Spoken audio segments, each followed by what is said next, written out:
Welcome to A Day in My Life. For a brief little introduction, if you don't know me, I'm Ryan, a pro natural bodybuilder, 6-time national bench press champion, a strength and transformation coach, and I'm also a full-time content creator and solopreneur. As you might expect, being a hybrid in every aspect of my life does require some good time management and some pretty good systems in place. So let me take you through what my average day and workflow looks like. In today's vlog, I'll include my entire routine, from how I make my videos to my entire workout, my meal, and what I'm working on for my community, as well as just an overall commentary of me going through my day. So today will look like more or less what I've been doing the last 2 years since I've dedicated myself to content creation in the digital landscape. I work out every day, I try to make a video and post every day, and I film every single workout. No days off.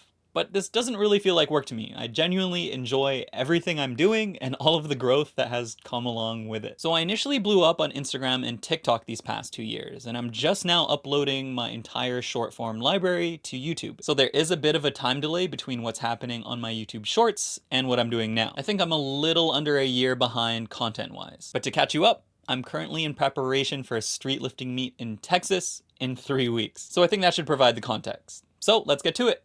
Let me take you through a day in my life. So I wake up around 8 a.m. right now, and sometimes I'll start the day with some Wim Hof breathing. I'm a little inconsistent with this, but I usually do it much more often when I'm stressed. If you're unfamiliar with the technique, you're essentially hyperventilating for reps. On each breath, you want to take a maximum breath in and a shallow breath out for 30 counts. At the end of the 30, you want to do a maximum breath hold for as long as you can. And at the end, once you go for air, you want to take a big gulp of air in, hold this for 15 to 30 seconds, and do this for 3 sets. I like this because we often breathe in very shallow and we don't know how to utilize our diaphragm, which I view as a muscle that we are training with this breathing exercise. It's also a good way to get oxygen and carbon dioxide diffusing through your system. You might feel tingly and weird the first few times you do these, but they're oddly energizing, and I often notice that the days I'm in the best mood in are the days I start like this. After I'm done, I have my morning coffee, aka my pre-workout. Rise Godzilla is my favorite pre-workout right now, and once I take this, I'm good for the rest of the day. I drink my pre-workout like I drink coffee. I slowly sip on it while I make my video. I actually notice I feel it more via small sips than downing it all at once. It also allows me to spread out its effects a lot longer. Pre-workout provides a nice mix of nootropics, which help focus in my video creation, and caffeine doesn't reach peak levels in your bloodstream until a little later anyways, which I will still be able to utilize for my workout after I finish my video. Godzilla also has some time-release caffeine, which prevents the crashes I experience from other pre-workouts. I always make my video first thing in the morning, and my day feels weird if I haven't either posted or made progress on a video. I have the most creative bandwidth in the morning, so this is how I want to spend it. I posted more or less every day since I started my content journey 2 years ago. I'm always working on a video at this time of day, but sometimes the videos don't make the cut because I either get stuck on the script, I don't like the way I deliver it and need more time, and I just don't end up posting as a result. I'll take you through my entire process here. I usually have workout footage from the day prior and hopefully an idea I'd like to expand on. I like to crop all my clips together first, and I edit on CapCut Desktop because I love the simplicity in a lot of their tools. I usually hook my videos visually with my most impressive lift of the day and the clips which I've found to be the best performing. I try to film each exercise from different angles as well, so even though I'm doing the same exercise, it still feels new to the viewer. I do usually have a few favorite angles for each exercise though. It also depends on the style of video I'm making as well. Sometimes I'll write the script first and find the clips after, or sometimes I'll be making the video in my head during the workout and then I'll put it together in the morning. I've done a lot of different formats. Once I have a timeline of clips, I begin writing my script. The writing is probably what I spend the most time on, and depending on what I'm trying to articulate and the way I like to deliver it, this can be anywhere from 1 to 2 hours on the writing alone. I just get fully immersed and I lose track of time, and this has become one of my favorite parts of content creation. I've gotten so much better at articulating myself, and I'm much quicker as well. Writing for short form content requires being very concise and saying a lot with a few words. So I usually write out a first draft, then edit it down to make it more concise. I write in bullet points for the script to help with the pacing of each line, and so I don't get lost once I read it out loud during the voiceover.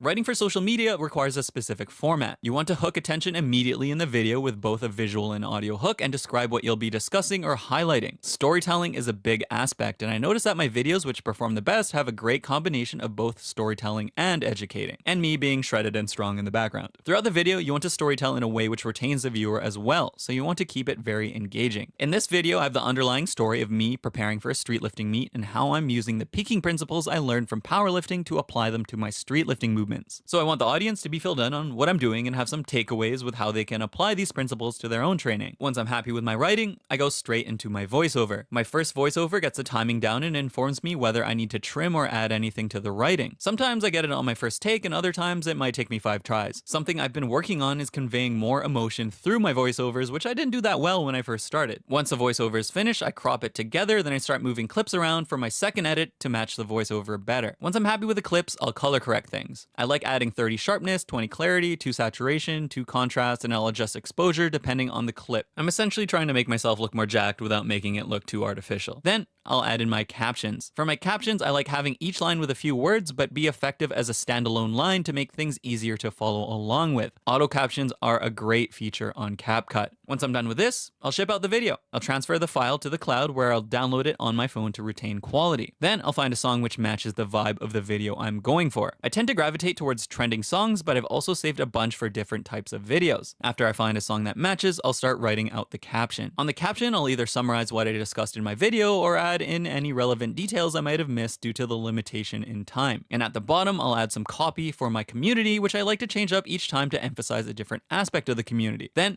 I post, and the first part of my day is complete. Now that my video is posted, it's time to reward myself with a workout. It's all about framing, people. Essential aminos. So I work out fasted between my pre-workout and my essential aminos, and that can get me through the entire day if I need to. But yeah, the plan is to drive over to the gym and do my arm workout. And my arm workout is a little different, seeing as I'm now prioritizing street lifting, so I'm actually beginning my arm workouts with muscle ups.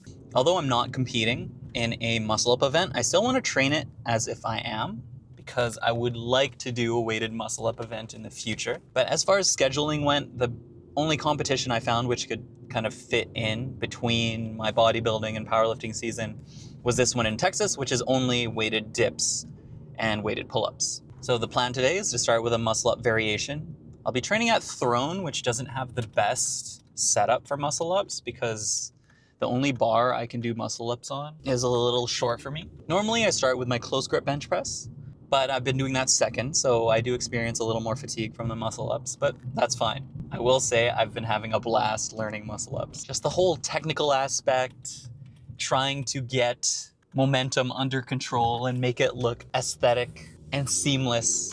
I don't know, it's just really stimulating for me. It's a perfect combination of strength, technique, and flow to really make a muscle up competition standard. So that's what I've been really working on the past 8 weeks or so. My workouts will typically be between 2 and 3 hours long. The workouts can be a little bit longer because I'm filming, since I might need to film an exercise from multiple different angles, which has made me a lot more jacked because it makes me do more sets than I usually do, which at first I was annoyed by, but in retrospect, I'm sure has resulted in a lot of gains for me. So we have arrived. So I'm just going to film my workout and do a voiceover after. Because it's Saturday, it should be a little crowded at the gym and the music might be a little too loud for me to like physically talk things through as I work out. Let's get to it. Always starting the workout with a little warm up and mobilization where I'll do these shoulder mobs, warm up my jaw muscles by talking to friends, and do some pull-ups and push-ups. Competition standard muscle ups require us to make them as clean as possible with straight arms and no signs of kipping, which is the hardest part for me. My knees instinctively want to bend, and I've been working really hard to keep them more stiff, which is a little harder on this bar since I need to hinge at my hips because it's so low. But you're not always gonna have the best training conditions at all times anyways. Best to be as adaptable as possible. Today I'm just getting technical practice in with 10 pounds as I have a heavy pull-up later in the week and I don't want to fatigue that. I'll do as many sets as I can until I start feeling this distinctive muscle-up fatigue before I move on to my close grip. It could be anywhere from 6 to 10 sets with singles and a few reps mixed in. After muscle-ups, we're moving on to my close grip bench. This is my second bench day during the week, and having a close grip builds strength in your triceps and over a longer range of motion. I'm usually more careful with my intensity on these, and I don't progress them too often because they're either fatigued from my primary bench session or I'd just rather go lighter so I don't affect my primary bench session. I want my recovery to favor my primary benching, so this does require me to be intentional about not pushing too hard. Today I'm doing a heavy single followed up by 2 lighter backdowns with 225, enough to get a stimulus in but not to fatigue me for a heavy dip later in the week. Always gotta make sure to think ahead as well. Up next we have my strict curls. I haven't been prioritizing these too much recently to see if I can manage my bicep fatigue better, but after skipping them, I notice I've been getting weaker across the board. So this is pretty good evidence I need a heavy bicep stimulus to maintain my strength. It's a delicate balancing act between trying to maintain a stimulus which is heavy enough to progress, but also not overdoing it to the point where you can't lift heavy at all. 5 with 120 is a new PR for me. Let's go. Next, we have my favorite tricep exercise right now, which gets rid of tricep related elbow pain. I call these partial tricep kickbacks, where we emphasize the shortened position of the triceps where we maintain constant tension at the top. This is similar to an isometric exercise due to the hold, which explains why it's so effective for elbow pain. I've been modifying these recently, and rather than going heavy, I've been focusing on fully extending my elbow at the top, which completely lights up the meat of my triceps, as opposed to most tricep exercises which you feel in the tendon near the elbow. And on each set, I rotate my wrist into a different position, which emphasizes a different part of your triceps. Next, we have bicep openers, which emphasizes the lengthened position of the biceps, a relatively undertrained position for this muscle. This is also great for your elbows if your elbow pain is more bicep related, as these stretch out your biceps very nicely. Doing exercises with partials like these helps fill in the gaps in the range of motion which normal curls and extensions don't usually hit. Next, I have a regular tricep extension with a handle. I like switching up the handles from week to week for variety's sake, and since these movements are later in the workout, I go for more of a pump with higher rep ranges. My last tricep exercise is a behind the back tricep extension, which also helps open up your rotator cuff by focusing on internal rotation. These are also great for elbow pain as they don't stress out your tendons very much either. Then we finish up with some forearm curls and extensions. I try to isolate every single muscle in my body and have a progressive stimulus on each one across the week. I usually find that if I ignore smaller muscles, pain eventually occurs there. So I'd rather be proactive and not experience the pain in the first place. Definitely come check out my community if you want a fully detailed program which can be modified from beginner to elite lifters. Okay, workout complete.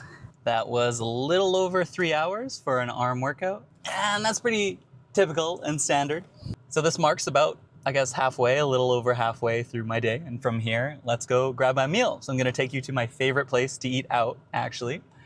And there is a very specific spot which I need to go to, because if I'm only having a meal, I need to make sure I'm getting my protein in, that it's high in calories, and that I'm satiated. All right, so let's take you to my favorite spot. So I eat predominantly keto and low carb. And the reason why I don't really share my meals is because I don't want people copying it without a proper protocol in place. And also without knowing my entire nutritional philosophy behind it, because I think that's also really important. Because yeah, if you're to eat a meal similar to me and you try to go from a higher carb protocol to a lower carb protocol, you're typically going to experience a lot of issues around blood sugar regulation. Yeah, what you'll experience are the fluctuations where your blood sugar drops. You go hypoglycemic, you start getting shaky, dizzy, worst case scenario, you pass out. So this isn't something you just want to try and jump into, especially around a fasting protocol as well. Because if you're eating one meal a day and you're eating low carb, you need to be fat adapted. And what that means is that you need to be able to go long periods without food because your body has adapted to using fat as its primary energy source rather than glucose. And if you are reliant on a glucose metabolism, you kind of need a constant supply of glucose and sugar coming into your body. And so that will make it a little challenging at first if you do try to adapt to a keto protocol. But a big reason why I gravitate towards this protocol is because it allows me to fast more seamlessly. I can just go through my entire day without eating at all. And I don't really experience those dips in energy. If I need to have my meal at 9 p.m., that's totally fine. And if I'm on bodybuilding prep and I need to fast for 48 hours because I messed up or something, I can do that because my body is reliant on fat for energy, which it can easily just take off my body. But yeah, I don't know how much time I'll have to go into the intricacies of everything in this video, but that's kind of my mindset around a low carb and keto protocol. Okay, we have arrived at my favorite spot to eat out. Let me show you. So when I choose places I like to eat out at, I prefer places that give you huge amounts of meat. Because if I'm only having one meal a day, I need to feel satiated. And obviously I need to get my calories in. And doner or shawarma plates are the best way I found to do that. So look at this. My glorious, glorious bowl. How many calories do you think this is? Probably 1,500 maybe. But when I eat this, I typically can't lose weight. It doesn't put me in a deficit, but I do maintain pretty well when this is my one meal. Cheers. So this has been my favorite spot to eat out since 2019, probably. I've eaten here a lot over the years. Good, healthy serving of meat. Very easy to hit your protein requirements when you're given this much meat. Let me show you again.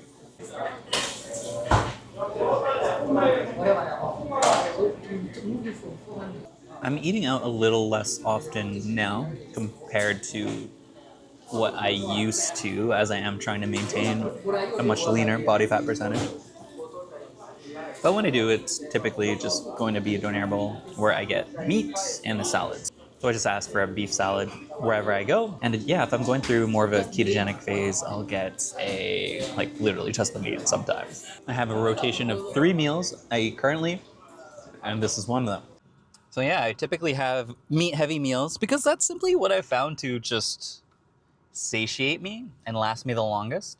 When I do have higher carbs, I find that I'm hungry more often and my day needs to get interrupted for more frequent snacking or meals, whereas with a more lower carb ketogenic approach, I find I can go the entire day because this is all I'll be eating until around this time tomorrow.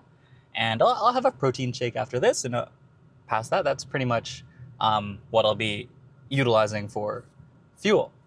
But yeah, from an energy perspective, I don't find I need more than this. Eating more doesn't typically make me have more energy. Like, this is good. And because my body has grown accustomed to this style of dieting, between being fat adapted and able to go long periods without food and just knowing that this is around when it can expect food, yeah, I don't typically experience crashes, or I don't feel very reliant on food to get through my day. Like, I just have my one meal and this is it. I'm good. I might have a little snack. I might have a little cheese later on. And other than that, yeah, I'm good for 24 hours. But if you do want to try a lower carb protocol like this, it does take some working up to. So you should probably gradually lower the carbs and then slowly implement longer fasting windows to be able to properly pull this off. This isn't something you just necessarily want to jump into right away. You kind of want a structured approach to make it work.